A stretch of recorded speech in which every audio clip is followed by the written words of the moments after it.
Hi guys! May bagong food trip tayo sa Quiapo. Okay, so ito yung una naming pinuntahan. Yung famous dragon fruit juice dito sa Quiapo. Malapit lang siya sa Quiapo Church, kaya madali nyo silang makikita lalo na't maraming taong bumibili.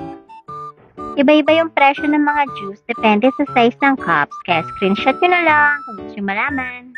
Basta itong binili namin ay 50 pesos. Honestly, masarap lang to kapag malamig. Dahil nagkalat na rin dito ang iba't ibang optical shop, naengganyo tuloy yung mga friends ko na magpagawa ng salamin. Mabait itong shop na napuntahan namin. Malapit siya papunta sa Quinta Market. Dahil may malaking salamin, mirror shot muna tayo. Saka na magpapagawa ng salamin, baka sakaling makita kong malinaw yung future ko.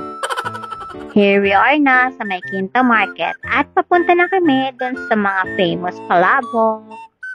Sobrang init nga lang dahil katanghali ang tapat. So eto na nga, sa Jolly Dada kami kumain ng kanilang palabok. Dahil si Jolly Dada ang lagi na feature sa social media, ito yung una muna naming trinay. Dahil medyo mainit dito, bawal ang maarte. O diba, ang daming toppings na nilalagay sa kanilang palabok. So eto na nga, titikman na natin. At yung friend ko, gigil na gigil sa pagpiga ng kalamansi. Kitang-kita naman. Naisipan ko rin mag-take out, pero dito na ako sa kabila bumili para matry naman natin. Dito naman ako bumili sa Palabok de Tisoy. Magka-precious lang sila ni Jolly Dada ng palabok, 80 pesos. Pero in fairness, mas nagustuhan ko dito kay Tisoy. Katapat naman yung bilihan ng mga kape. Okay, so bumalik na kami para bumili ng hopya. Nadaanan rin namin yung Excelente.